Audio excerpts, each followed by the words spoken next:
WebEx just fine. We'll try to speak loudly and clearly. Before I ask Jess to call the roll, I want to start off with my usual reminders to help our meeting to go smoothly. First, I encourage everyone who's joining us by phone or video conference to mute your microphones while others are speaking to help us cut down on any background noise. Also, to reduce possible bandwidth disruptions, I'm going to ask everybody except Regents to turn off their video cameras unless you would like to speak or need to present an item. If, after turning on your video, you want to be acknowledged and engage in the discussion, please raise your hand. For those of us here in Van Heist who are wearing masks, I would encourage folks to speak into your microphones loudly and clearly so everybody can hear you. And finally, to identify yourself when making comments or asking questions. With all of that, Madam Clerk, please call the roll. Regent Peterson? Here. Regent Greavy? Regent Greavy? Here. Can I say here for him, Jeff? Regent Atwell? Here. Regent Bechtel? Regent Bogus? Here. Regent Cologne? Here. Regent Delgado? Here. Regent Hall? Regent Jones? Regent Klein? Regent Levzo? Here. Regent Manydeeds? Regent Peterson? Here. Regent Sappel? Here. Regent Stanford Taylor? Here. Regent Walsh? Regent Weatherly? Here. And Regent Woodmansee. We have a quorum. Thank you, Madam Clerk. Before we consider any items on today's agenda, are there board members who wish to declare conflicts of interest regarding any of today's open session items? Hearing none, let's proceed. Before we get started with today's agenda, it's my great pleasure to introduce our newly minted interim president of the University of Wisconsin System, former Wisconsin Governor Tommy G. Thompson. When I made the pilgrimage on behalf of this board to visit with Tommy about this potential opportunity several weeks ago, I knew that we needed someone with a special skill set of experience, a history of excellence, and getting things done, in an unwavering passion for the University of Wisconsin, the system, and the state of Wisconsin. Interim System President Thompson is a statesman who offers the kind of leadership the UW system needs right now. I've witnessed his collaborative yet direct leadership style in action for decades. He's perfectly suited to serve as our interim president. His bold ideas, extensive federal and state contacts, his expertise in the healthcare space, and his remarkable ability to convene people of different viewpoints to find bipartisan solutions is precisely what we need at this unprecedented moment in history. We are delighted that Governor Thompson decided to take us up on this important leadership opportunity. Tommy Thompson is a Wisconsinite who really doesn't need much of an introduction. So please allow me to welcome our new colleague, Interim System President Thompson. Governor, would you like to care to say a few words today? I certainly would. And first, I'd like to start out by thanking you, President Peterson, for offering me the job, coming to my house, pressing upon me the need to serve. I was not convinced the first or the second, but the third time was the charm. And I thank you for being persistent and giving me this opportunity. To the other members of the Board of Regents who are here in person in the room, I thank you all for being here. I'm looking forward to getting to know each and every one of you and be able to discuss university politics and policies and how we can all work together for the improvement and the betterment of the university. And for those that are next door and also calling in and listening in, I thank all of you as a board. You are individuals that are dedicated to your communities and to your families and to the state of Wisconsin. And I'm in your debt as the people of the state of Wisconsin are. So good afternoon to all of you. It's my tremendous honor, ladies and gentlemen, to serve as president of this great University of Wisconsin system. This public university has one of the richest traditions in America higher education. And all of us, each one of us, can be very proud of that. Our 13 universities and the people who make us who we are change lives, improve communities, and move Wisconsin forward. I'm excited to get behind our mission and do all that I can to make the UW system the best that it possibly can be. As you may have heard me say, the UW system is our state's most valuable asset, next to our people. And I intend to be its biggest advocate and its toughest evaluator. Ladies and gentlemen, we're in a tough spot. The COVID-19 pandemic has swept across this country, and indeed the world, and has left few people untouched. That includes our great university. The scope and complexity of the problems presented by this pandemic seems to change daily. And we continue, as everybody does, to have many questions. But one thing you should know about me, I've always liked a good challenge. And I don't back down from a fight without having given it my all. I've officially been on the job less than a week and a half now, but as I told President Peterson, he started me working 10 minutes after I accepted the job, and have been working on university business until I was officially on the payroll up until a week and a half ago. But my primary focus has been getting up to speed, learn what needs to be really found out at the beginning. And I've had a lot of help, especially from President Cross, for which I am eternally grateful. I have now met individually with every chancellor, virtually that is twice, shared governance, the provost, and twice with Provost. And I appreciate their candor and the straightforward talk about the challenges, but also the opportunities that lie ahead. It is clear to me that each campus has unique needs, but it's also clear there are significant areas of shared concern and shared approach. The most immediate challenge that everyone agrees on is the need to get our students back on campus this fall. And how we do that in a way that protects the health and safety of not only our students, but also our faculty, our staff, and our university communities at large. This is vitally important to me and to you, and we have to do it right. Our students deserve the educational experience that is best fostered through personal interaction with fellow students, with the faculty, with staff, and the university community. But we will continue to use and enhance our alternative delivery methods of instruction. We are committed to provide an in-person UW education this fall.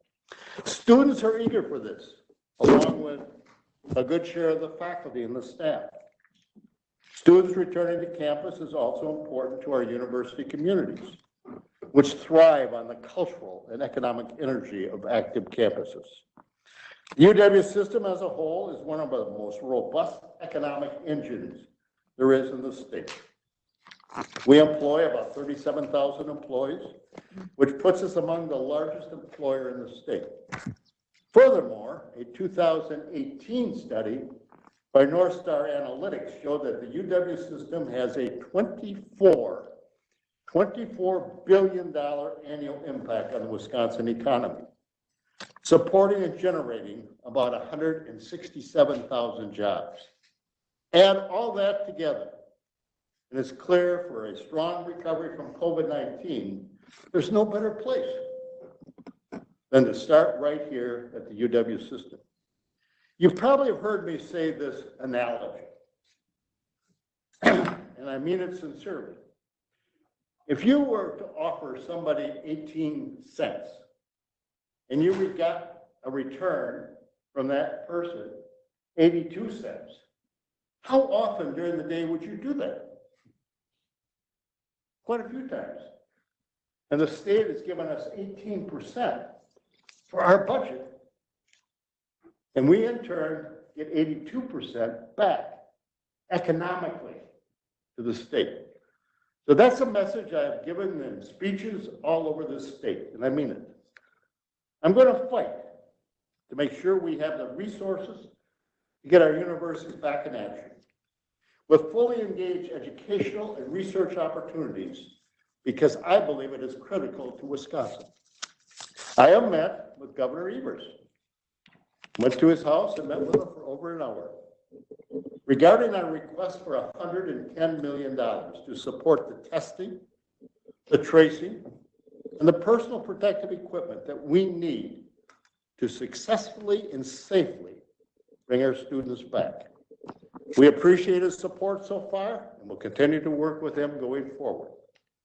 To succeed this fall, we're focused on 3 areas: reducing COVID-19 risk through the best practices, such as requiring masks, a resolution that will be taken up with this board today; acquiring state and federal financial support for personal protective equipment; and rigorously pursuing testing and tracing options.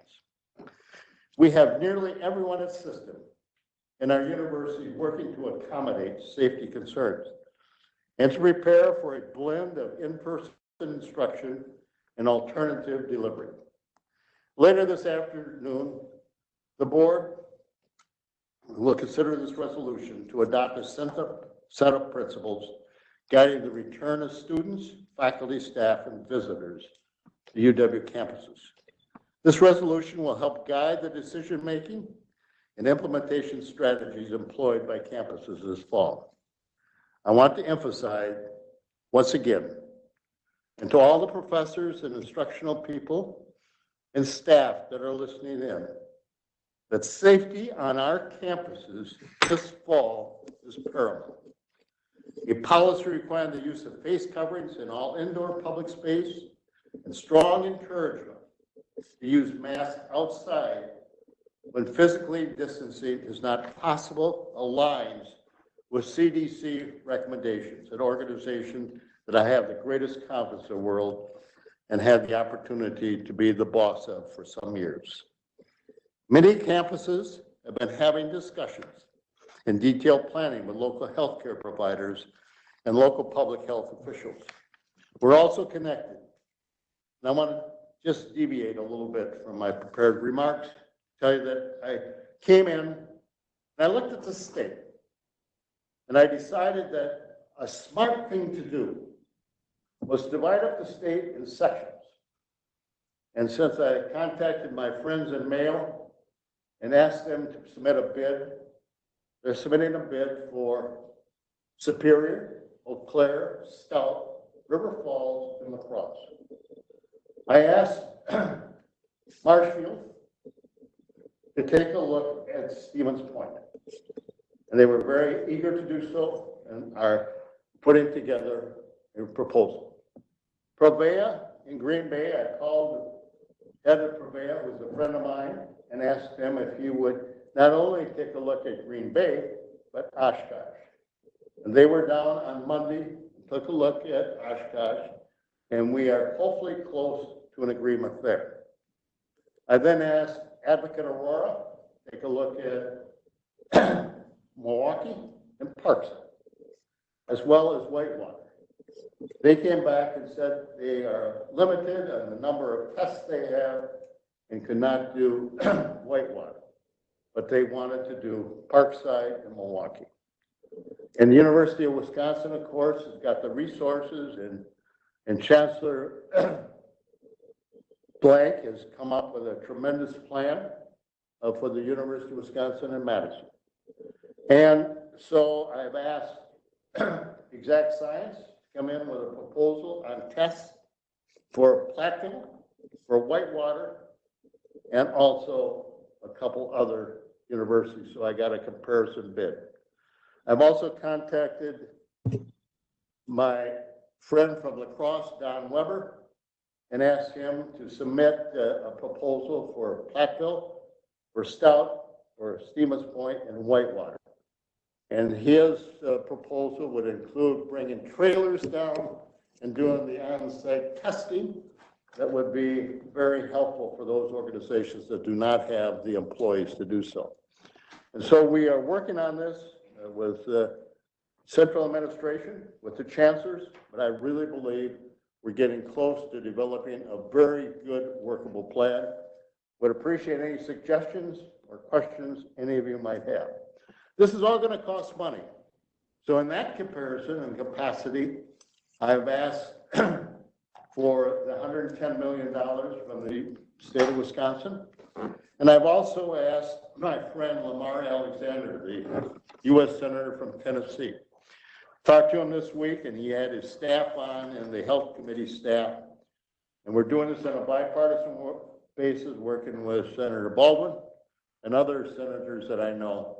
And I've asked him, and he thinks there's going to be an $11 billion package by the last week in July or the first week in August that we will be able to use for our university.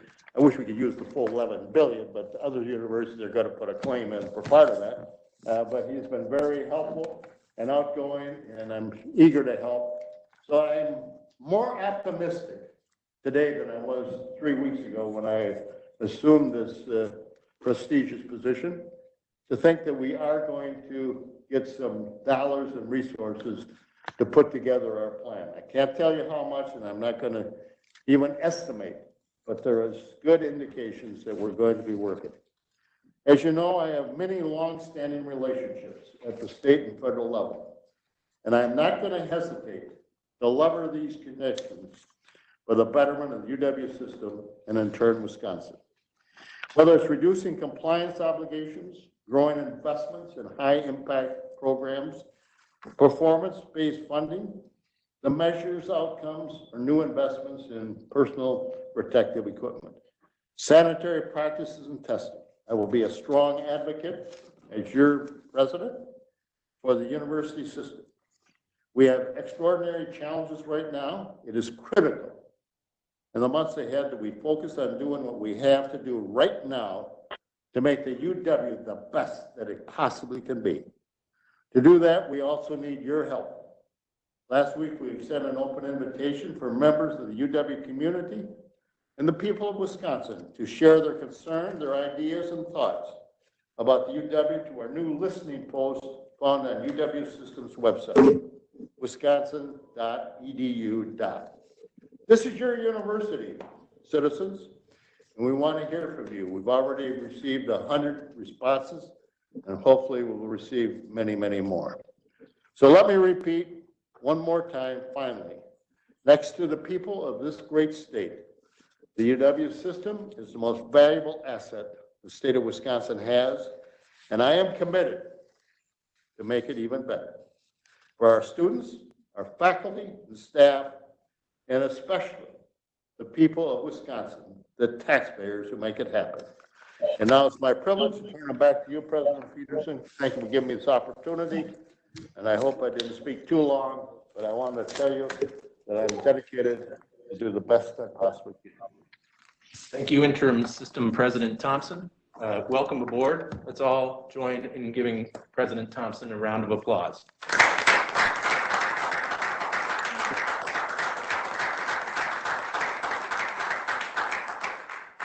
Thank you. Before we turn to today's business, I have a few brief scheduling items to share.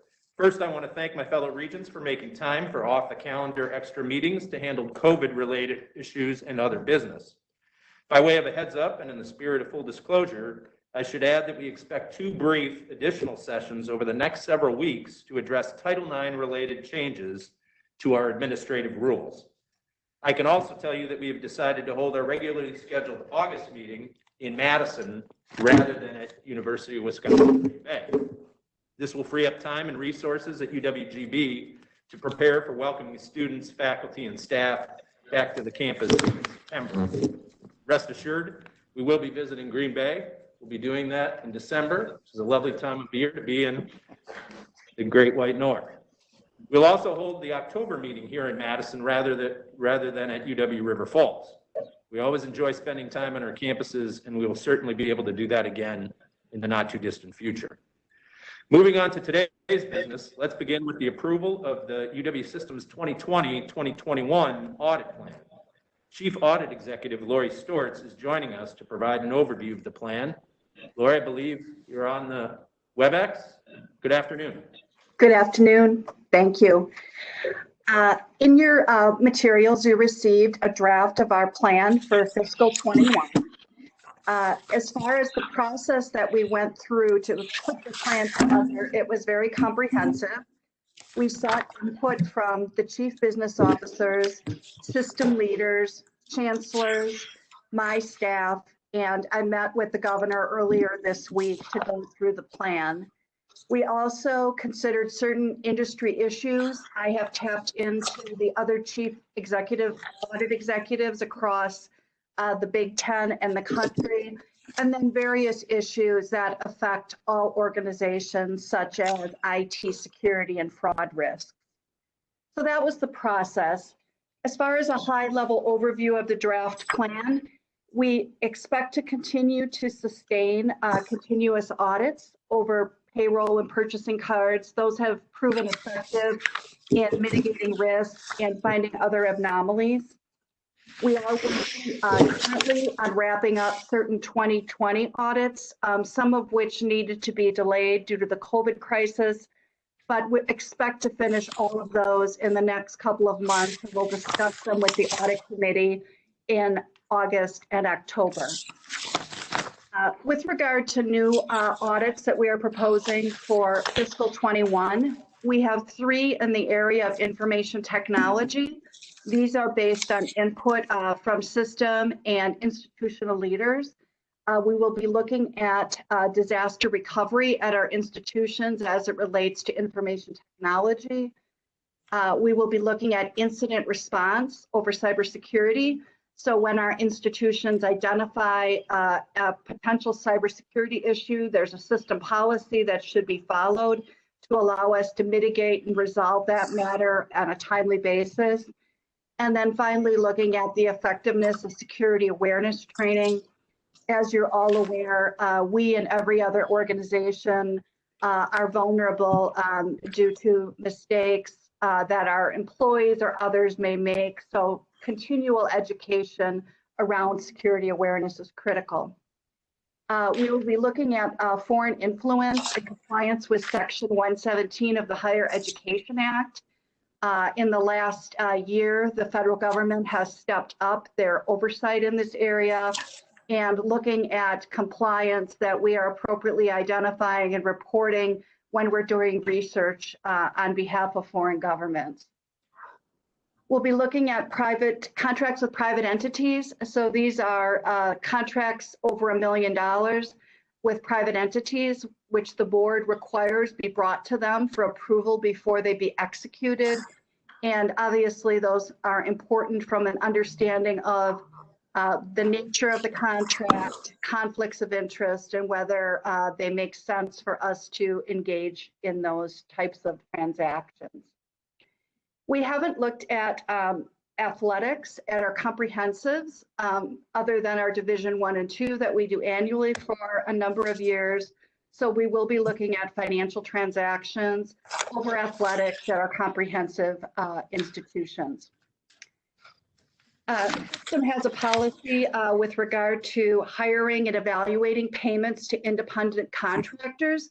Given the nature of our industry, we have a number of independent contractors that we do business with, and differentiating between whether someone is an employee or an independent contractor can be somewhat complex. And so that's an area that we will focus on, whether we are complying with our policy there. A small audit, but an important audit, will be testing compliance with University Policy 363. This policy deals with corroboration of information regarding changes and requests of bank information and contact information. So if a vendor asks us to change their physical address or where we should route payment, or employees do, there is a process that has been put in place to assure that those are in fact legitimate requests, and we will be testing that management is complying with that.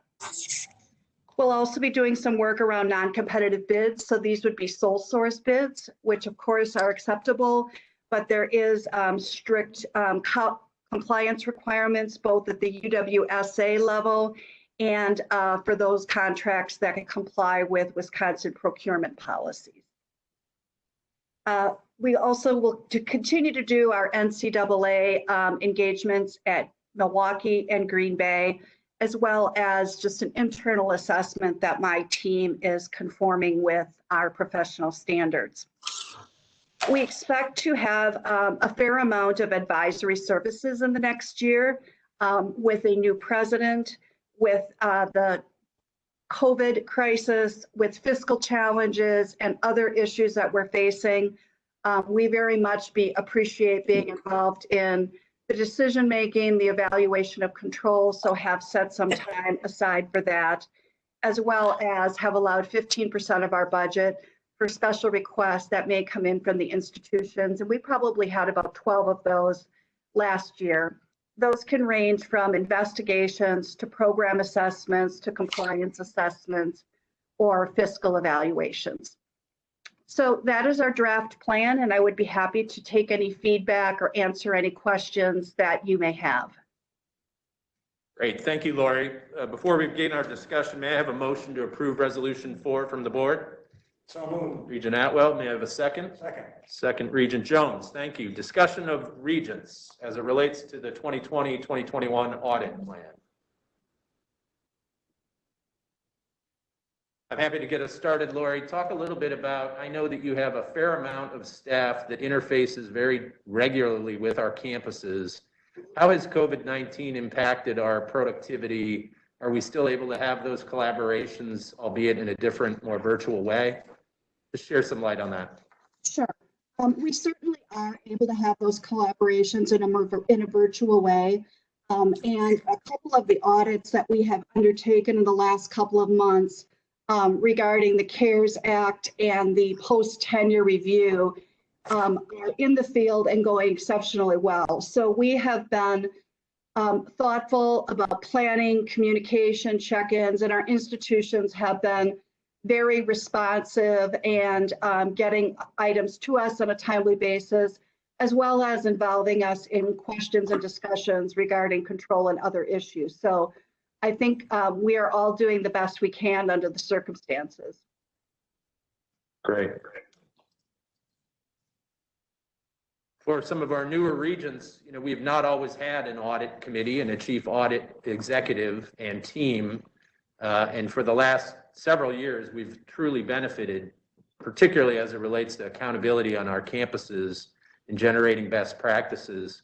Lori, it's fair to ask, how do you feel from a staffing perspective? Are you adequately staffed?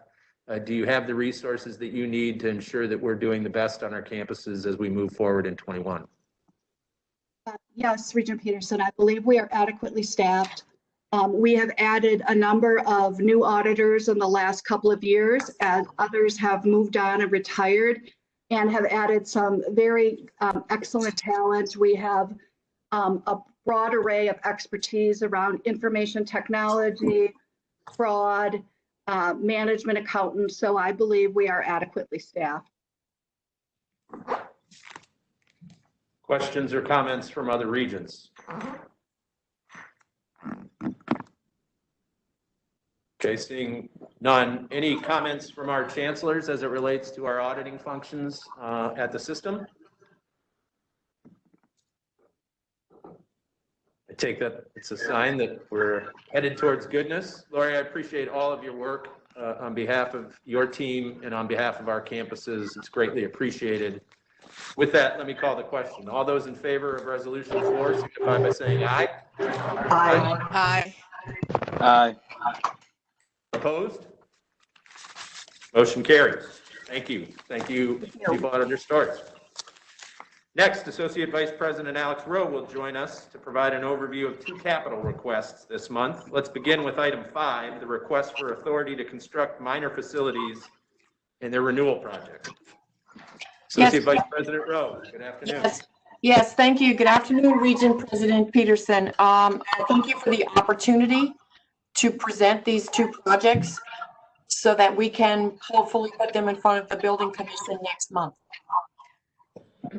The first project is on behalf of UW Green Bay.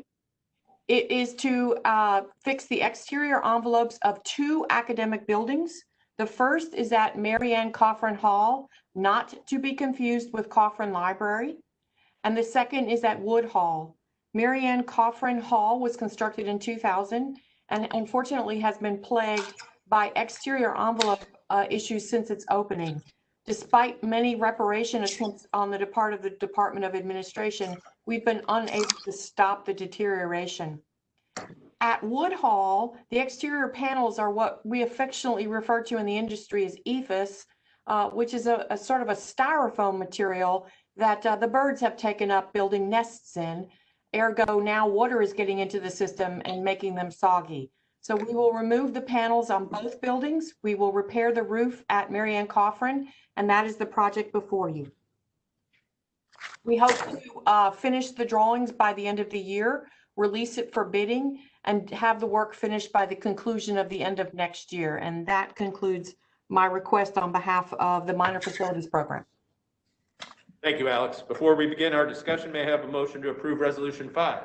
So moved. Regent Woodmansee, second. Second. Regent Stanford Taylor. Second, Regent Lebsow.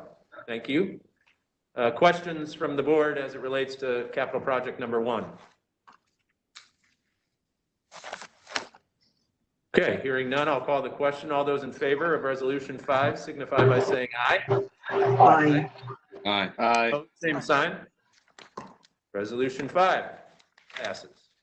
Alex, we'll move on to item 6, the request for authority to construct all agency maintenance and repair projects. Yes, thank you. The first item before you is on behalf of UW-Madison.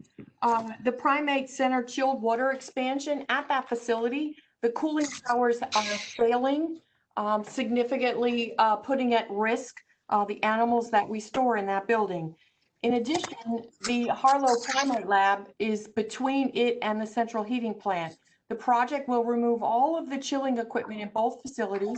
It will install an underground connector to the Charter Street plant and put in new chilling equipment in both of these facilities, bringing them into compliance with all of the requirements that we wish to have on behalf of these 2 facilities. The second project is on behalf of UW River Falls. I think I've mentioned this to you before. Sadly, underground fiber has about a 20-year lifespan. In addition, this is a multi-mode fiber, not a single mode fiber. And the multi-mode fibers have less capacity. And as this fiber has begun to deteriorate, it has reduced the speed by which signals travel across campus. This is a critical system for the university as our fire alarm and building control systems travel through our underground fiber network, as well as all of our teaching and learning activities. So this will replace the majority of the underground fiber on the main campus and build a new node in the agricultural building. And that concludes my report for the 2 all-agency projects. All right, thank you, Alex. Before we begin discussion on item 6, may I have a motion to approve Resolution 6? Regent Woodmansee, may I have a second? Second. Regent Atwell, thank you. Questions on the UW-Madison and UW River Falls projects? Pretty routine maintenance, but necessary and needed. Hearing none, I'll call the question. All those in favor of Resolution 6 signify by saying aye. Aye. Opposed, same sign. Alex, thank you for those 2 projects. They are both approved. We'll see them at the business or at the Building Commission in August. Thank you, sir. You bet. Our next item is our only contract approval for the month. It's approval of a UW-Milwaukee sponsored research agreement with Calcigenics LLC. I'll now call upon Kate Mullen, Interim Director of Sponsored Programs at UW-Milwaukee, to provide an overview of our next item. Kate, are you with us? I am. Good afternoon. I'd like to present a 3-year sponsored research agreement with Calcigenics LLC in the amount of $540,000. Jim Moyer in UWM's College of Letters and Science is the project PI, and it's anticipated that the results of this research will positively impact stroke treatments as well as aging-related neurodegenerative disorders. This agreement is below the $1 million approval threshold in Board Policy 13.1, but we are bringing it before the board as it is a continuation of an ongoing research project with Calcigenics that began in 2013. Total cumulative funds from Calcigenics on these related projects from 2013 through this one, which takes us to 2023, are anticipated to approximately total $1.7 million. The board approved a similar 3-year, $540,000 contract with Calcigenics for this research project on October 6, 2017. And this agreement is substantially the same as the 2017 agreement and takes the form of UWM's standard sponsored research agreement. The terms and conditions, the amount, and scope of work are all the same. I'm happy to answer any questions you might have about it. Great, Kate, thank you. And thank you for bringing this before the board. I know it's not necessary, but we appreciate in the cumulative fashion that you're giving us that additional visibility. Before we begin discussion, may I have a motion to approve Resolution 7? So moved. Second. Thank you, Regent Jones, and a second from Regent Levzow. Discussion on the contract with UW-Milwaukee.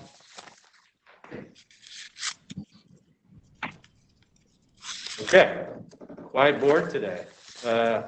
With that, I'll call the question. Kate, I appreciate the update. All those in favor of approving the contract signify by saying aye. Aye. Aye. Opposed, same sign. You have an approved contract. Congratulations. At this point, we'll move on to item 8, approval of the UW System and Wisconsin Technical College System Agreement for fulfilling 2019 Wisconsin Act 46 requirements about transfer, articulation agreements, and the Universal Credit Transfer Agreement. I'm going to call on Associate Vice President Carleen Vandezandy to introduce the UW System's new agreement with the Tech College System related to transfer, articulation agreements, and Universal Credit Transfer. Associate Vice President Vandezandy, the floor is yours.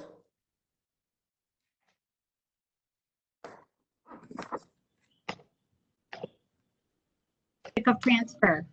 As you recall, in May, you reviewed the Regent policy on transfer and the award of credit. In June, you saw a demonstration from the Associate Vice President Ben Passmore on the new transferology tool used in our higher education partners to identify transfer opportunities. Today, the board will have an opportunity to review an agreement that represents the collaborative efforts of the UW system and the Wisconsin Technical College system through an inter-system steering committee committed to the work on transfer reporting and transfer practices.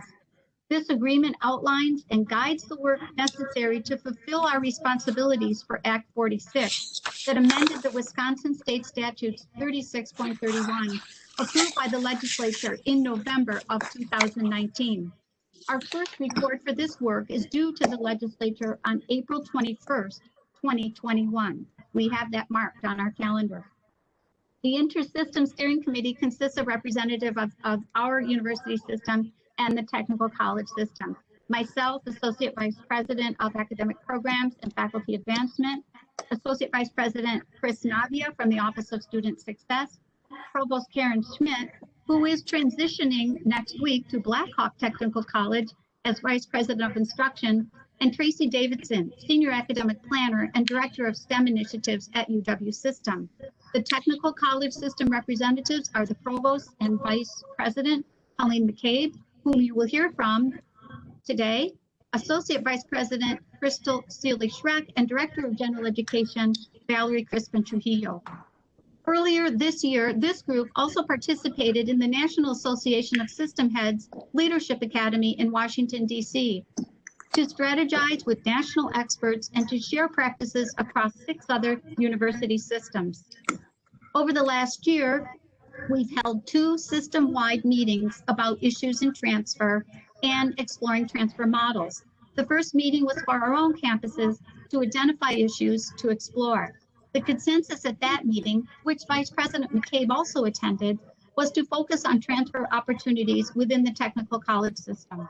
The next meeting in October consisted of representatives from both systems working together and looking at possible transfer models, practices, data, the transferology tool, all of those things that would help shape our work.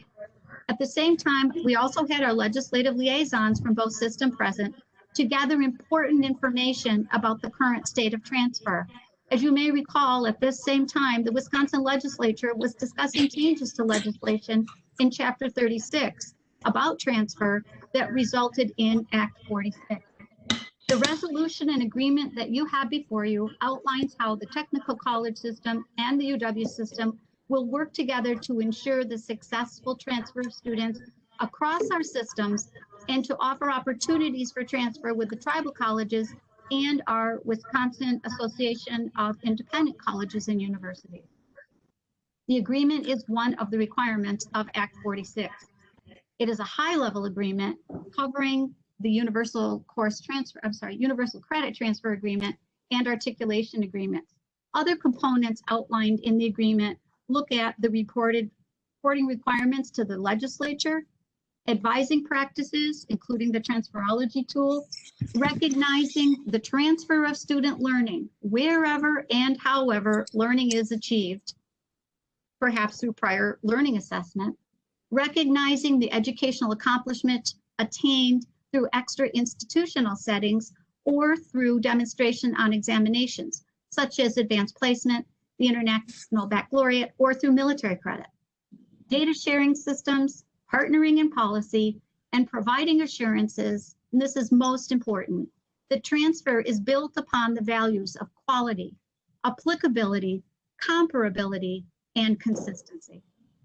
The outcome of this agreement, we hope, is to improve the transfer experience for our students, to provide greater flexibility in transfer, to identify areas for more system-to-system articulation across our programs, and ultimately to provide business and industry with workers that are well qualified and ready for the workforce. The UW system hopes to build upon the work that was started with the Wisconsin Transfer Equity Study that was a collaboration with the Center for Urban Education at the University of Southern California, and also as a follow-up to the former UW College's Offices of Institutional Research that looked at transfer experiences for our underrepresented students. A particular note was the collection of data that would provide the basis for future identification of barriers and bottlenecks for transfer students and the impact of our transfer policies on our underrepresented students. I am happy to say that some of the recommendations from those works are already in place, such as the identification of transfer pathways, the implementation of the Navigate advising tool, a revised application process that will be launched next month, changes to our transfer policy for guaranteed transfer, increases in articulation agreements and where those agreements are available so students know what they are, and a closer relationships between our branch campuses and our main campuses, the programs and services that I think were a result of the restructuring of the UW system. Act 46 and our agreement has two main components, as you have seen, the Universal Credit Transfer Agreement, which will now move from 30 credits that were required before to go up to 72 credits. And this needs to be in place by the 2022-2023 school year. I think that we are about at 45 credits, and we've seen several courses that are almost universal in transfer across our systems.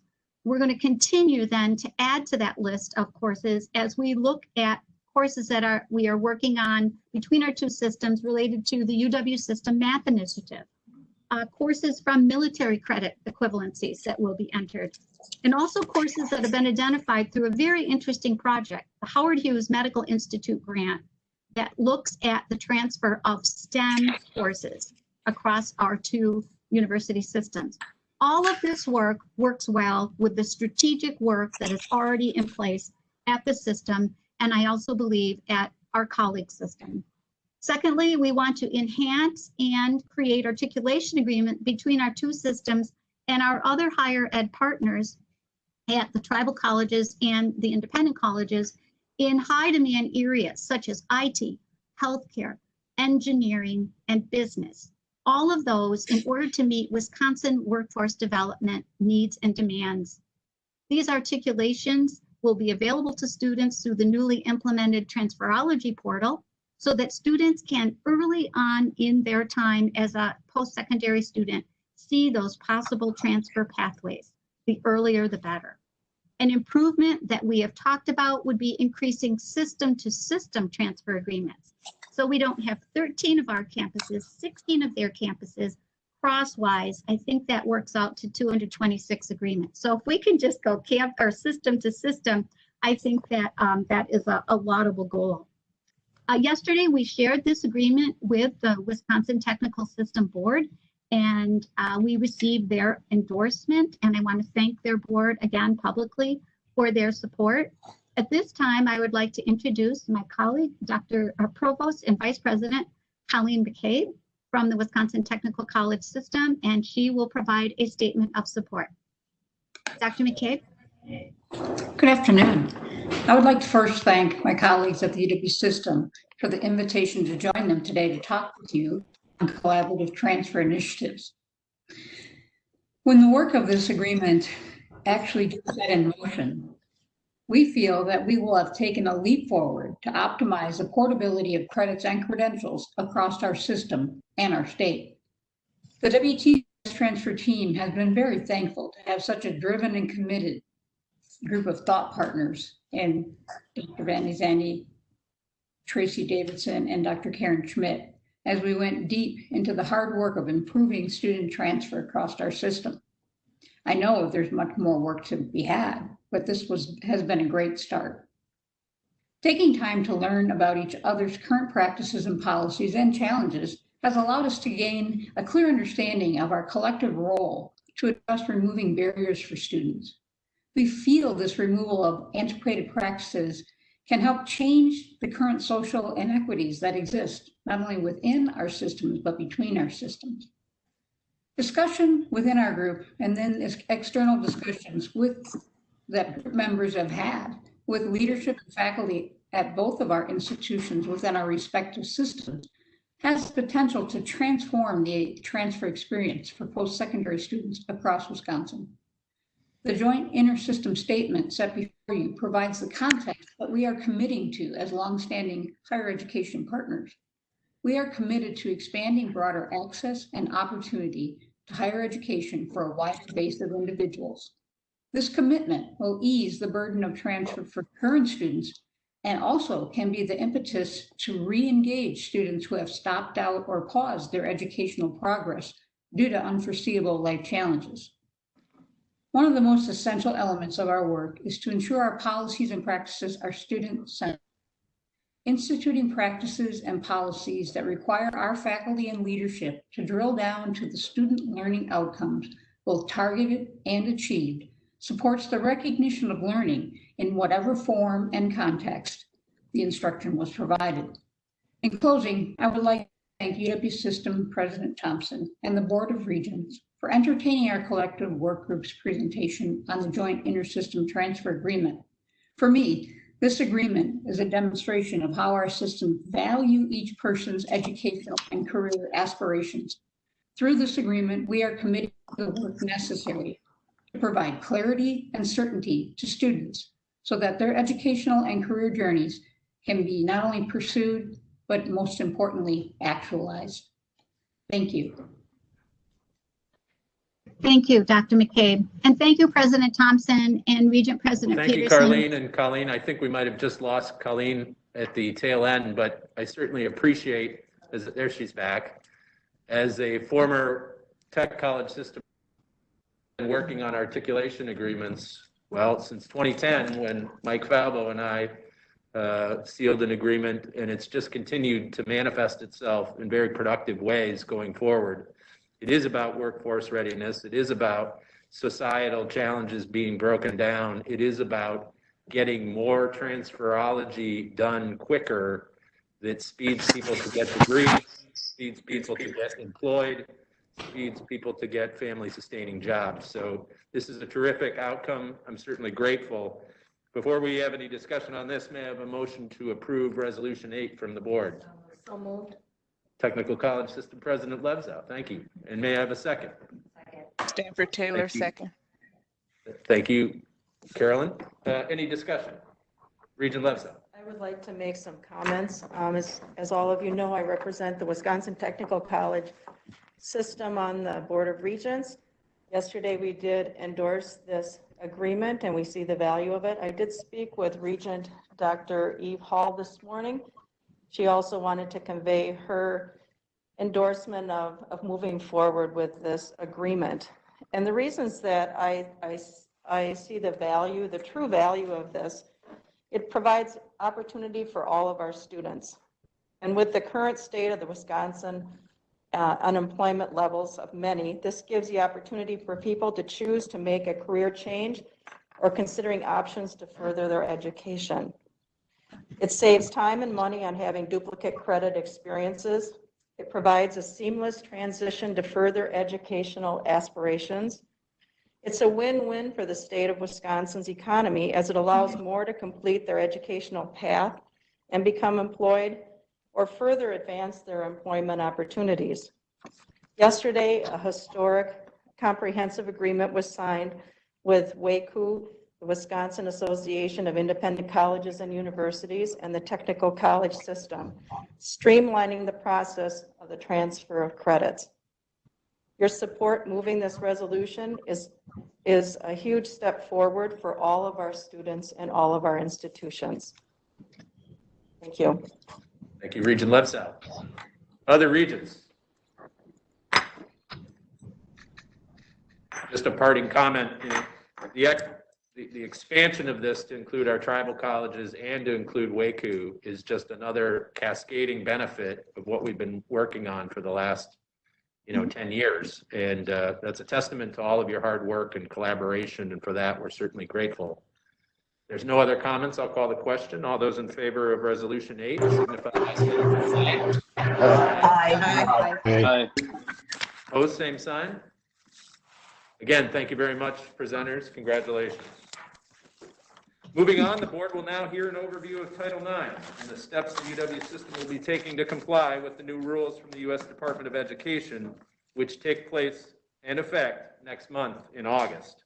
Here to lead this overview is General Counsel Quinn Williams, who is joined by Katie Ignatowski and Sarah Herbo from the Office of Compliance and Integrity. Quinn, care to get us started? Thank you, Regent President Peterson, and I will turn the floor over to our Director of Compliance, Katie Ignatowski. Excellent delegation. Katie, welcome. Great, thank you. Good afternoon. For this item, I'll be providing a brief overview of Title IX and discussing the steps that the UW system is taking to come into compliance with these newly issued. Do we have you, Katie? We just saw you. Whoop. I'm here. Can you hear me? Yep, we can hear you great. Go ahead. The floor is yours. Okay, sorry about that. By way of background, Title IX of the Education Amendments was enacted in 1972 as an amendment to the 1964 Civil Rights Act. It states no person in the United States shall, on the basis of sex, be excluded from participation in, be denied the benefits of, or be subject to discrimination under any educational program or activity receiving federal financial assistance. This law is enforced by the Office for Civil Rights for the U.S. Department of Education and applies to institutions that receive federal financial assistance from the department. Title IX obligations apply in the areas of recruitment, admissions and counseling, financial assistance, athletics, sex-based harassment, treatment of pregnant and parenting students, discipline, and employment. Institutions are also prohibited from retaliating against any person for opposing an unlawful educational practice or policy, or for making charges, testifying, or participating in any action and under Title IX. The Office for Civil Rights evaluates, investigates, and resolves complaints alleging violations of Title IX, and non-compliance with the law can result in loss of federal funds to the institution. Up until 2011, enforcement of this law primarily focused on gender equity and athletics programs. In this respect, Title IX requires that men and women be provided equitable opportunities to participate in sports. It does not require institutions to offer identical sports, but rather an equal opportunity to play. Title IX also requires that female and male student athletes receive athletic scholarship dollars proportional to their participation, as well as equal treatment in regards to the provision of equipment and supplies, scheduling of games and practice times, travel and daily allowance per diems, access to tutoring, coaching, locker rooms, practice and competitive facilities, medical training facilities and services, housing and dining facilities and services, publicity and promotions, support services, and recruitment of student athletes. In order to comply with the equity and athletics requirements of Title IX, each of our UW system four-year campuses files an annual equity and athletics disclosure report, which includes statistics covering student athlete participation, coaching staffs and salaries, and revenues and expenses, including athletically related student aid and operating expenses.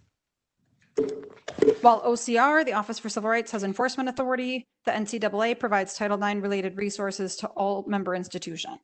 Each institution establishes compliance with Title IX in athletics by demonstrating that the number of male and female athletes is substantially proportionate to the respective enrollments, that the institution has a history and continuing practice of expanding participation opportunities responsive to the developing interests and abilities of the underrepresented sex, or that the institution is fully and effectively accommodating the interests and abilities of the underrepresented sex. The other focus area of Title IX is related to sexual harassment and sexual violence. In 2011, the Department of Education under the Obama administration issued a Dear Colleague letter affirming Title IX's reach to sexual violence and requiring schools to take affirmative steps to respond to complaints of and work proactively to prevent sexual harassment and sexual violence, including rape, sexual assault, sexual battery, sexual coercion, dating and domestic violence, stalking, and discrimination against pregnant and parenting students. The Department of Ed affirmed that Title IX protections extend to both students and employees of federally funded educational institutions, and required the institutions to establish intake and reporting mechanisms in addition to procedures for investigating and resolving complaints of violations, including working with law enforcement when necessary and ensuring that complaints are resolved promptly. It also required them to employ a Title IX coordinator who serves as the institution's primary coordinator for ensuring compliance with Title IX, to provide training to students and employees on prohibited conduct, resources available, and procedures to file complaints and grievances, and to provide individuals involved in alleged incidents appropriate measures to assist in ensuring their safety and well-being. These could include no contact directives, academic or work modifications, and relocation of living or working space. Supportive measures are available to complainants and respondents and must be offered regardless of whether or not a formal process is pursued. In the employment context, the law prohibits an institution from discriminating on the basis of sex in any employment or recruitment efforts, including hiring, promotion, compensation, grants of leave, and benefits. These provisions also protect against discrimination based on an applicant or employee's pregnancy or marital or parental status, and from employing students in a way that discriminates on the basis against one's sex. The University of Wisconsin Board of Regents first created a process for institutions to report incidents of sexual harassment in 1980, when it also established the Regent Task Force on the Status of Women. In 1981, the board adopted the policy which exists today as Regent Policy 14-2, Sexual Harassment and Sexual Violence. In July of 2014, the president of the UW system ordered the creation of the Task Force on Sexual Violence and Harassment to lead and coordinate system-wide efforts to strengthen the UW system's capacity to prevent sexual violence and harassment. This task force reported to the Board of Regents in December 2016 and provided a variety of findings and recommendations on how to reform Board of Regents and UW system policies, including mandatory training for student employees. In February 2019, the UW System President's Sexual Violence and Harassment Working Group presented further recommendations for compliance to the board, and in May of that year, the system hired its first ever Title IX administrator to support campuses in efforts to comply. Also in 2019, the UW System Office of Internal Audit performed an audit to test compliance with each institution's practices per their policies and procedures related to student and employees' reported complaints, determined whether corresponding institutional policies properly conformed to related Regent policies, and followed up on the recommendations of the 2019 working group. And then for my last item here, I'm going to attempt to share my screen. It doesn't look like I have that function enabled. So I will talk, and I'm happy to share this timeline with board members after the presentation. I'm just running through a timeline, and so I had some dates on a slide for you. But earlier this year, in anticipation of the federal regulations, the System of Office of Compliance and Integrity convened a working group of Title IX and related personnel from our campuses to help lead the effort to bring our institutions into compliance. The final rules were published on May 19th, and the group got to work immediately thinking of solutions to bring us into compliance. On June 19th, we received approval from Governor Evers to move forward in the rulemaking process.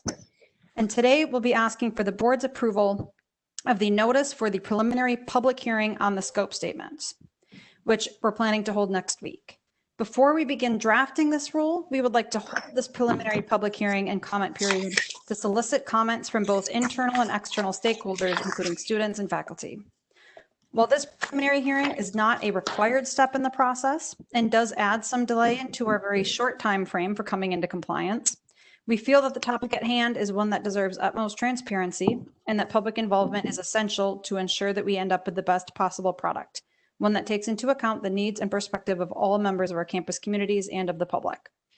I will note that this hearing that we're planning to hold next week has somewhat of a limited purpose.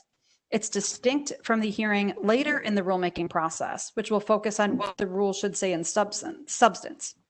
The purpose of this preliminary hearing is really narrowly focused on the scope statement, which asked whether we as the UW system have sufficient authority to pursue these changes in the administrative code.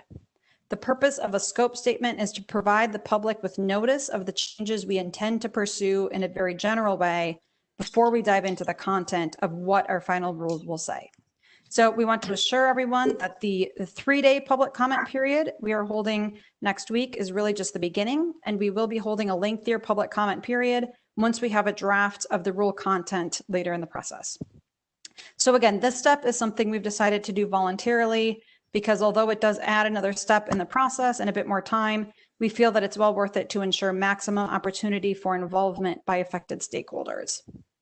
So next week, July 13th through 16th, we're planning to hold a public comment period on the scope statements for the Title IX rules. Next week, Thursday, on July 16th, we plan to hold the preliminary public hearing on the scope statements, provided we receive approval from the board today to do so. On July 20th, we're planning to come back to you with summaries of the input we received through the public hearing and comment period. And at that point, we'll seek your approval to begin drafting the rule. July 24th through 31st, we hope to have a draft of the rule and regent policy circulated for internal and external review and comment. We will once again collect and review those comments, revise the rule and policy accordingly, and then provide final drafts to the board for review and approval. In the first week of August, we'll come back to the board a third time to seek approval of the emergency rule and the amended Regent Policy 14-2. As Regent President Peterson mentioned, August 14th is the required date for compliance, and this is the date that we are planning to have our rule and policy become effective. I'll also mention that emergency rules do have a limited effectiveness window of 150 days. So if our rule does become effective on August 14th, it would expire on January 11th, 2021. We are able to seek extensions from the legislature up to 120 days, which puts us at about May 11th as the latest possible day that the emergency rule could remain in effect. This means that while the emergency rule would be in effect, we'll spend the fall, winter, and possibly into spring working on the permanent rule language. So it's really two concurrent processes. The emergency rule language can be promulgated much more quickly, but it has a limited effectiveness window. If our students and faculty, let's say, come back in fall and let us know that something in the process isn't working well, we have every option to modify the rule in the permanent language in any way necessary. The last point, I'll also note that we have a 3 to 4 week public comment period on the permanent rule in October or November of this year. So by that point, we should have a few months under our belt with an emergency rule, and we should also have a draft of the permanent rule to circulate for review and comment to our campus communities and the public. So that's a key time frame to be aware of, since that's when we'll have a good handle on the substance of the changes, and we'll be in a better position to have a real public dialogue about really what's working and what's not. I'll just end by mentioning that there is ongoing litigation related to these rules, so it is very possible that at any point in the process, or even beyond the dates I've listed here, we could receive an injunction or another order from a court, in which case we'll need to adjust accordingly. So I know that's a lot of information and a lot of dates. I wanted to get this before the board at this time so we have a general idea of what's coming down the road as we work full speed ahead behind the scenes to make sure we're in compliance as of August 14th. Any questions from the board? Thank you, Katie. I would just add emphasis to the notion that the timelines here are incredibly accelerated, right? With the pronouncements being made in May and the need for us to move through all these subsequent emergency rule steps by August is fever pitch for the academy. And I certainly speak on behalf of the full board in saying thank you for all of the behind the scenes work that's taken place within the Office of General Counsel, within your office, and with our Title IX coordinator. These are important deadlines that we're trying to meet. There are litigation that could influence that, but I think our view as a board is that we need to adhere to these timelines and be compliant with an emergency rule by August 14th. So with that, again, my thanks to you. Questions from the Board of Regents? Regent Stanford Taylor. Yes, Carolyn, please, Regent Stanford Taylor. Hi, and thank you for the report. I just have a question about how we're planning on notifying students, faculty, and staff of the preliminary hearing set for next week. Let me unmute myself. Absolutely. We are working with Regent Woodmansee on notifying students through the student president and governance groups. And we're also working with university communications office to put out public notice through social media and then also through other system leadership groups. So we're doing a full-on communications push to make sure that we get as wide a coverage as possible, assuming the notice is approved today.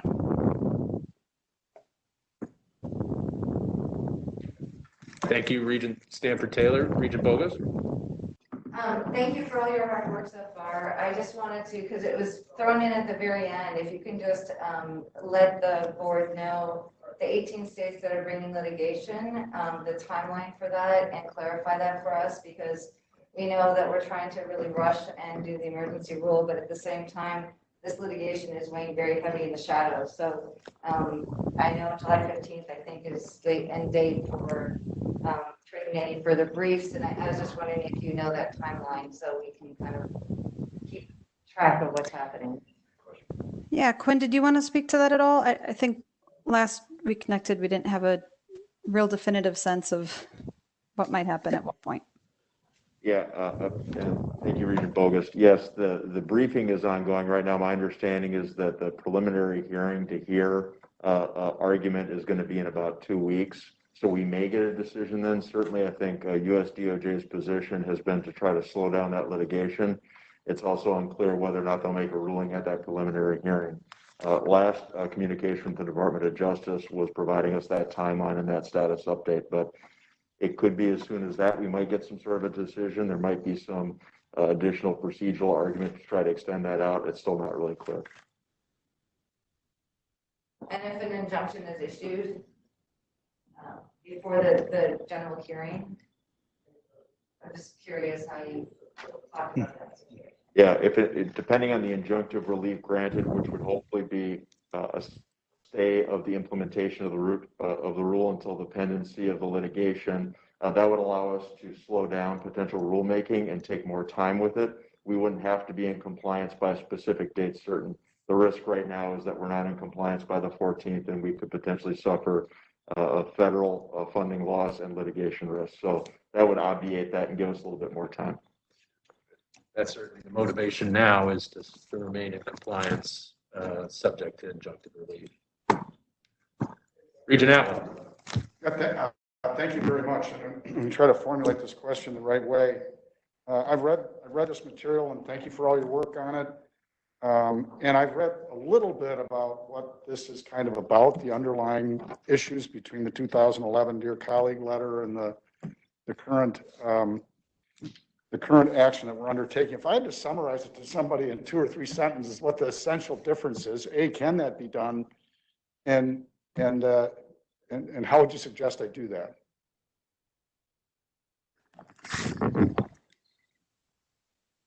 You want to take one, Quinn? What are the real core issues that are at stake here in the injunction and in the litigation, and in the differences between the two?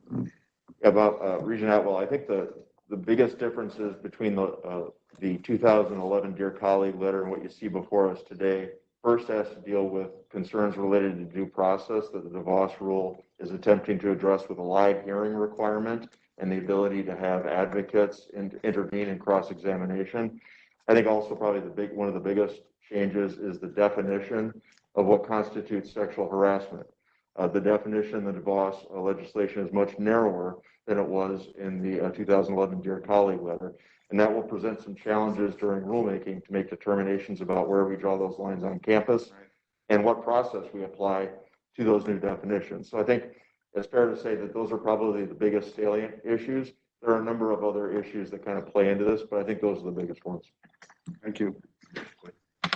Regent Bogus. I just wanted to add that the other important thing, I mean, it's over 2,000 pages published, and, there's sweeping changes that she's making. One of the other ones that we should take note of is that the geographical area with Title IX covers is a very big issue because she's trying to cut it off and make it a defined statement of what is considered an area that Title IX applies to. So that is a lot of back and forth with that. Geographically, you mean? Yeah, particularly. Beyond the, No, Regent Bogus, you were just summarizing it exactly. I mean, for example, our international students, whether or not to the extent that Title IX applies to international students when they are not here in the United States or on our campuses, the geographical component is another significant factor that we have to wrestle with as we make decisions about where to extend our existing jurisdiction and or Title IX jurisdiction. So the answer to my original question is no. There isn't a 2 or 3 sentence way to say Can I jump into that answer? This is Rebecca Blank. The other big issue, and it is this geographical issue, is that under these new rules, Title IX does not apply to anything that happens that is not on our property or in events that are under our control. So anything that happens in an apartment on Saturday night or off campus is not covered by Title IX, and we have to establish an entirely separate process by which we would deal with any disciplinary related issues that came out of that. And I will note that the majority of our cases are cases occurring off campus. So this is a huge change. Thank you, Chancellor Blank. Other questions or comments from Regents on Title IX? This was, yes, Regent Weatherly. I, like Regent Atwell, have done a little bit of research outside of what was provided, and it seems that Vice President Biden has come out very much publicly against this. Do we anticipate the outcome of the election to affect where we stand with a permanent ruling? You said around May 11th. Does the election impact how fast this could potentially move on a change in it before May 11th? Yeah, I think go ahead, Quinn. Yeah, no, Regent Weatherly, that's absolutely right. What could happen, one of the reasons why the rule was promulgated as quickly as it was is so that there was not an opportunity for Congress to basically invalidate it. There's a timeline associated with the ability for President or Congress to be able to invalidate a rule if it's not promulgated within a certain time frame before the next election. But the opportunity would be potentially, if there was ongoing litigation, that a subsequent administration could decide to settle that litigation in a way that was favorable to the policy outcome they wanted to achieve, like overturning the rule. So that, I think, would probably be the most likely path. But there may be other things, depending on if Congress changes over, that they might decide to take additional action in terms of restricting implementation of the rule. Thank you. Right, this guidance was issued in the form of regulations, which, different than a Dear Colleague letter, is a little harder to undo. Right. Any other comments on Title IX? This was an overview to Regent Atwell and Regent Weatherly's perspective. There's a lot to digest here, and it's multiple decades of work that have come to this point today. What we're then going to be doing is moving forward our region policies to be in compliance with that and meet these deadlines for August. So I think we thought it was important to have a table setting here to discuss what changes have taken place, what's been the genesis for what's gotten us to where we're at today. Certainly potential litigation plays into this, but it's our intent to stay on a timeline so that we don't jeopardize any kind of additional federal support as we move through this rulemaking process. Okay, seeing no other comments, to comply with the new Title IX regulations, UW System Administration has deemed it necessary to seek rule changes to chapters UWS 4, 7, 11, and 17 of the Administrative Code. As part of the rulemaking process, the system will hold the public hearings later this month, the public comment period. I think they're somewhat unprecedented regarding in the scope statements for these proposed rule changes. Quinn, we've covered the rulemaking and timeline in pretty substantial detail. Is there anything additional that you'd like to provide? Okay, so with that, I'll need a motion to approve Resolution 10, which would be to instruct our board to take action on this. May I have a motion? Regent Walsh, so moved. Okay. Was that Regent Hall? Regent Walsh. Oh, Regent Walsh, I'm sorry, Karen, thank you. And Regent Atwell, second? Perfect. Any other And I think discussion we, as it relates President Peterson, I think we missed Regent Klein, who wanted to make a comment. Oh, very good. Thank you, Karen. Regent Klein, floor is yours. Tracy, can you unmute? Yeah. Let's see. There you are, Regent Klein. Go ahead. I think you're on mute, Tracy.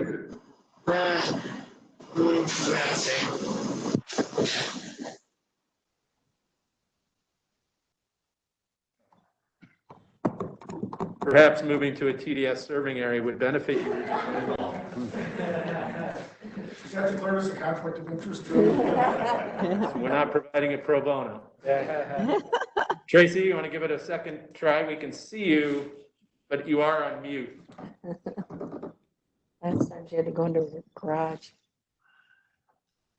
Well, I tell you what, Tracy, feel free to text a question to me, and we'll get that answered through the Office of General Counsel promptly. Any other comments? Oh, right on you.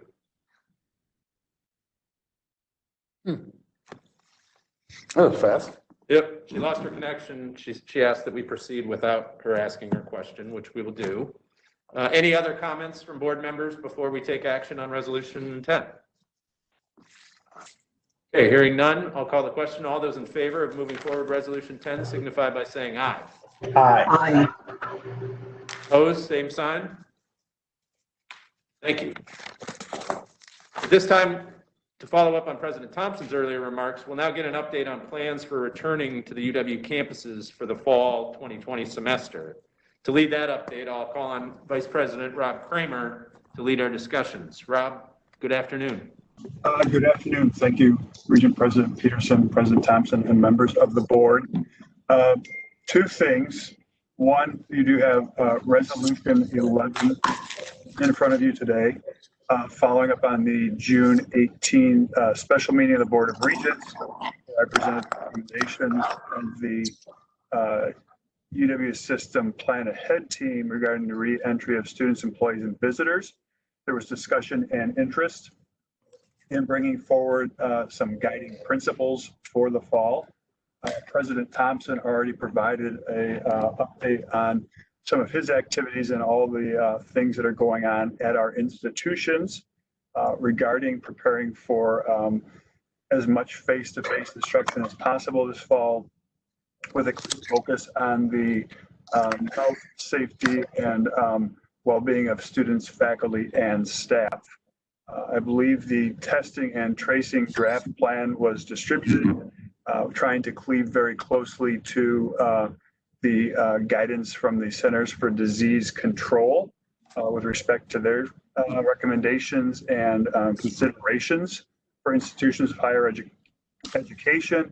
As President Thompson noted, we are focusing on identifying appropriate partners and internal resources to provide testing and tracking services at our institutions to students, ensuring that we're able to test symptomatic students, getting them evaluated.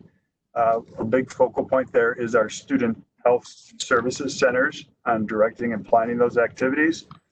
informing students if they are in contact with someone and need to be tested, and then working very closely with local public health officials on tracing activities, recognizing that our campus communities exist within the larger communities and there's a lot of interaction between campus and community. We're also working very closely with Wisconsin Department of Health Services to try and fortify coordination and collaboration with public health officials. And as President Thompson noted, continuing to pursue funding at the federal and the state level to support both testing, tracing, and our preparations around protective equipment and other needs at the institutions. I will pause there. Thank you, Rob. I know Interim President Thompson wants to make a few remarks. Should we do that now? Sure. I would like to, unless you want to place the motion first. We certainly could.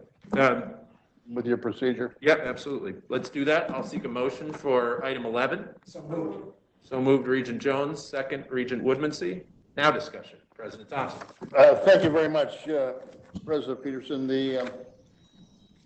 Putting on my public health hat from my time as Secretary of Health and Human Services, and also making a survey of a lot of the colleges and universities, and also talking to the chancellors and the provosts. I haven't received any kickback, any negative vibes whatsoever on the mandatory use of masks. And I doubt very much, if we did not do this, that the professors would feel comfortable about coming back and teaching. And so I think it's absolutely imperative, if we're going to, and we are going to open up our campuses. I'm not even going to believe that as a rhetorical question out there. We are going to open up our campuses, and we need to have this policy in place. And we're going to put it in the student's handbook, code of conduct, so that students sign in, know that this is part of their education. They're going to have to wear masks in class, and the professor is going to have the ability to control that in his or her classroom.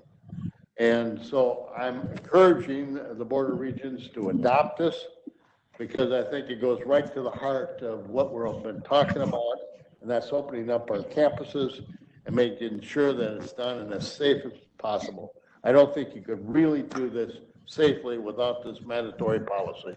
So I'm encouraging, even though I know some people think that there's a private constitutional liberty question that they don't have to do it. But in this case, I think you have to take into consideration the professors, the instructors, the employees, and the students, and their parents. And all of this, I think, points to the fact that this is necessary policy. And I would appreciate and encourage the Board of Regents to pass it.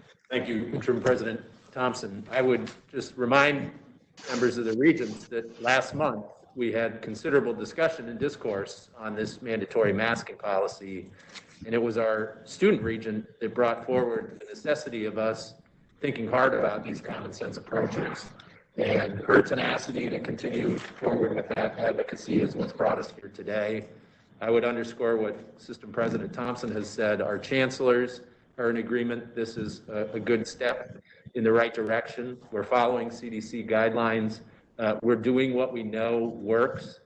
And I think that's giving a fair amount of comfort to our students, to our faculty, to our staff, and the parents and individuals who underwrite many of these educational activities. So this is an important time for us. It is pivotal that we do everything that we can to open in the fall with safety and security in mind.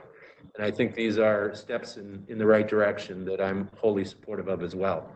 Comments from other regions? Regent Bogo. Yes, thank you, Regent Peterson and Governor Thompson.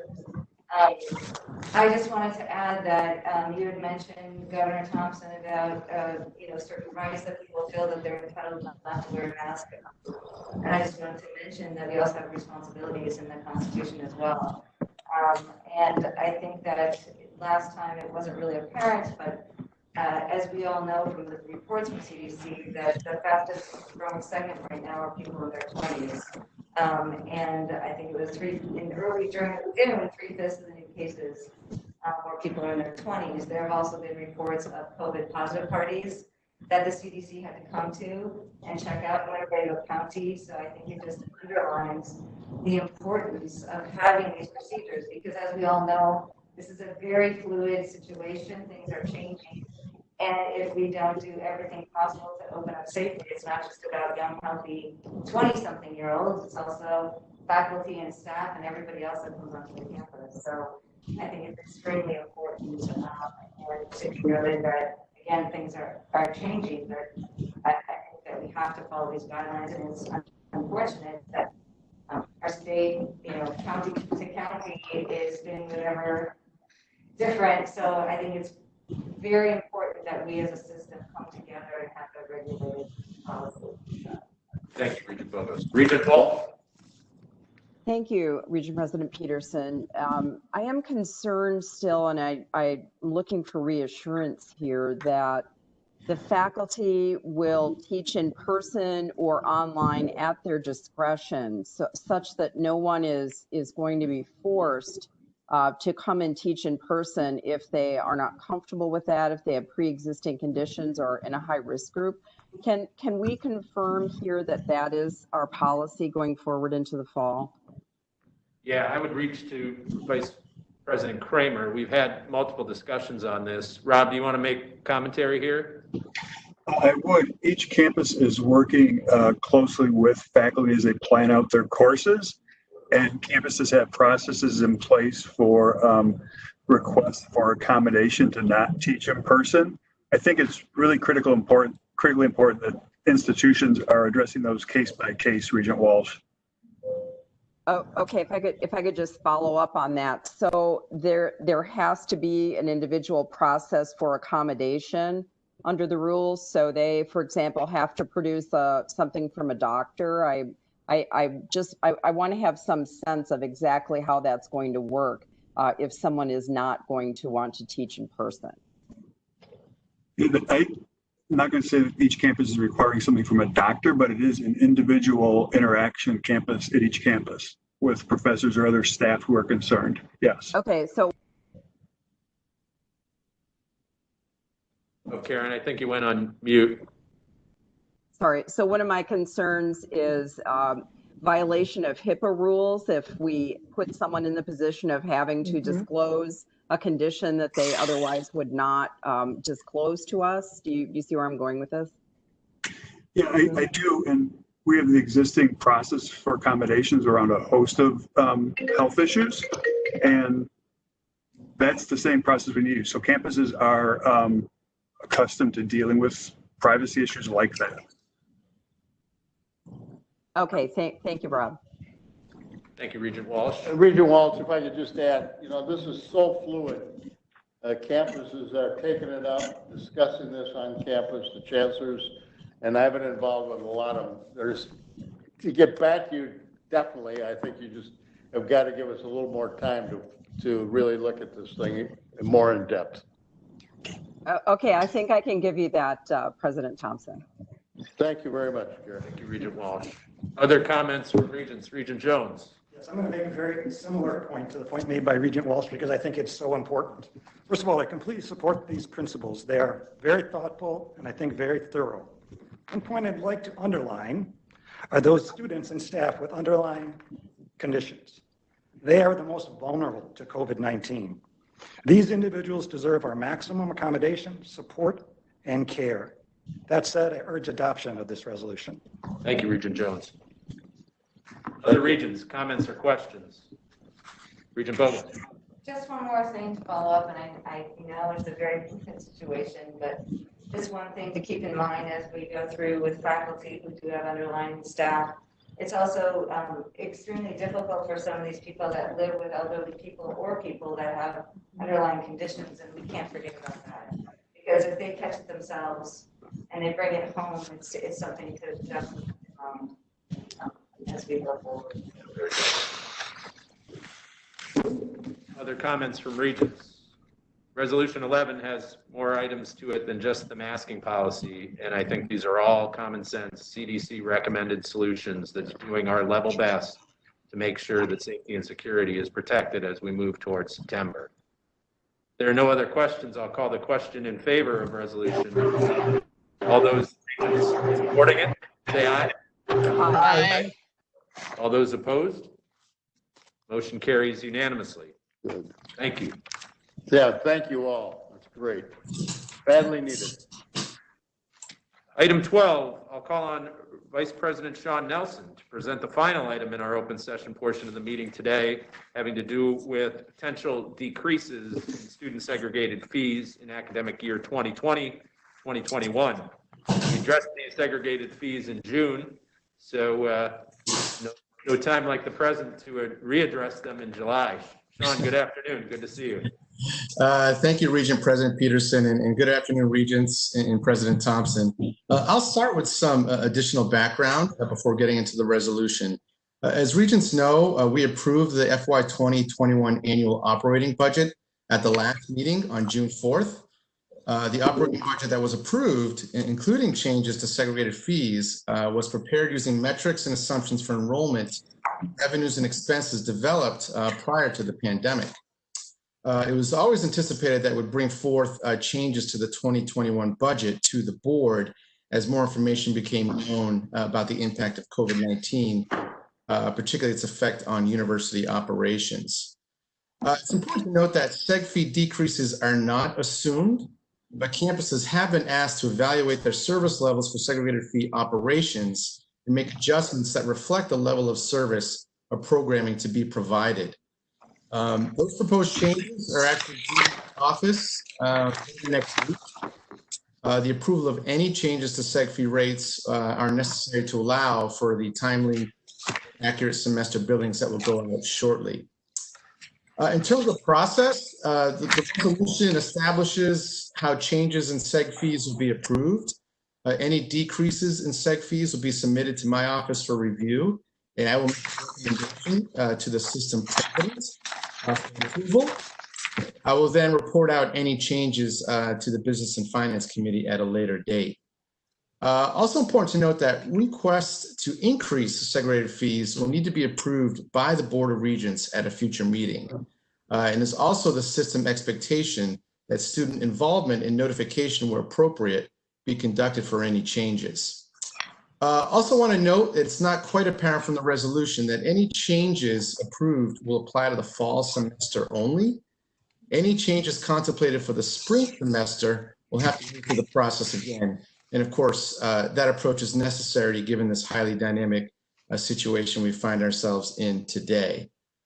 So that's it at a high level. Regent President Peterson, I'm happy to entertain any questions from the Regents on the process. Thank you, Sean. Before we do that, I'll seek a motion to approve Resolution 12 from the board. Regent Atwell, may I have a second? Second. Regent Bogost, discussion for Vice President Nelson.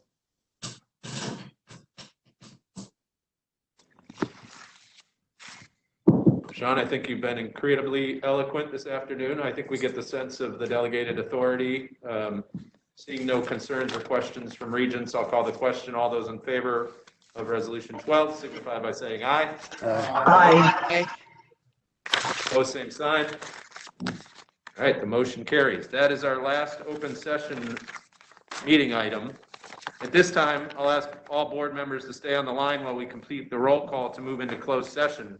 I'm going to turn to Regent Jones, who will read the motion to move us into closed session. Regent Jones. I move that the Board of Regents move into closed session to consider 2 student requests for review of UW-Milwaukee decisions as permitted by section 19.851A, F and G, Wisconsin statutes, and a UW-Madison salary offer as permitted by section 19.851C of the Wisconsin statutes. Regents, we have a motion on the table. May I have a second? Regent Woodmansee, thank you. Madam Clerk, please call the roll. Regent Peterson, Yes. Regent Greeby, Regent Atwell, Yes. Regent Bechtel, Regent Bogus, Regent Cologne, Regent Delgado, Yes. Regent Hall, Regent Jones, Yes. Regent Klein, Regent Lebzo, Yes. Regent Manydeeds, Yes. Regent Peterson, Yes. Regent Sapple, Yes. Regent Stanford Taylor, Yes. Regent Walsh, Yes. Regent Weatherly, Yes. Regent Woodmansee. We are now in closed session.